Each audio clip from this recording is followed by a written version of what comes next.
ইসমাইলকে জবাই করার আগে বাবা ইব্রাহিমকে ইসমাইল ডাক দিয়ে কয়, আব্বা এক নাম্বার কথা, আমার ছুরিটা ভালোভাবে ধার করে নেন। আমার গলার মধ্যে যখন আপনি ছুরি চালাবেন, আমি তো মানুষ, মানুষ হিসাবে আমার কষ্ট হওয়াই স্বাভাবিক। আমি শুনছি মৃত্যুর যন্ত্রণা নাকি বড় ভয়ঙ্কর।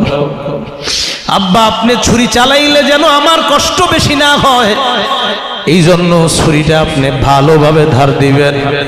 2 নাম্বার, আমার হাতগুলা আর পাগুলা আপনি ভালোভাবে বাঁধবেন। কয় কেন?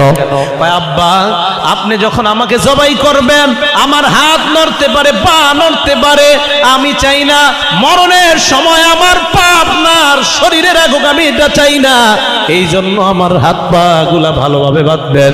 3 নাম্বার, বাবা আমার মাথাটা আপনি নিচের দিকে একটা গর্তের মধ্যে রেখে দেন। ইসমাইল নবীকে ইব্রাহিম বলে কেন? ইসমাইল বললেন, আব্বা আপনার দিকে যদি আমি তাকাই, আপনি যদি আমাকে জবাই করতে যান, আমার চেহারার দিকে তাকাইলে আপনার মনে পড়বে আমি আপনার সন্তান। সন্তানের দিকে তাকায় আপনার মায়া আসতে পারে। আপনার অন্তরের মধ্যে যেন মায়া না হয়, আল্লাহর হুকুম যেন তাড়াতাড়ি পালন করতে পারেন, এই জন্য আমার চেহারাটা আপনি নিচের দিকে রাখবেন। 4 নাম্বার, আমাকে জবাই করার পর আমার রক্ত মাখা জামাটা আমার আম্মার কাছে নিয়ে যাবেন। আসার সময় আম্মার কাছ থেকে বিদায় নিতে পারি নাই, অন্তত জামাটা দেখলে যেন সান্ত্বনা পায়। আব্বা এই কথাগুলো আমি বলে গেলাম, মেহেরবানি করে তরবারিটা তাড়াতাড়ি আপনি ধার দিয়ে দেন। ইব্রাহিম তরবারি ধার দেয়। ধার দেওয়ার পর ইসমাইলকে যখন জবাই করবে, এই কথাগুলা বলার পর সন্তান ইসমাইলকে বুকে জড়ায় নেয়।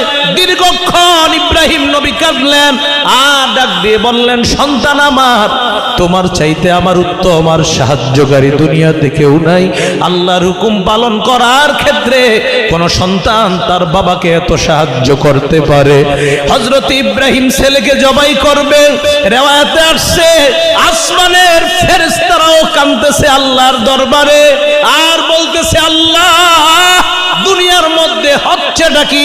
মানুষ মানুষকে জবাই করবে, আল্লাহ বিষয়টা কিন্তু আমরাও মানতে পারি না। আল্লাহ বললেন, তোমরাই না বলেছিলা মানুষ বানানোর কোনো প্রয়োজন নাই? টাকা দেখো, এই মানুষ আমি আল্লাহর এত মহব্বত করে নিজের সন্তানকে জবাই দিয়ে হলেও আমার হুকুম পালন করতে চায়।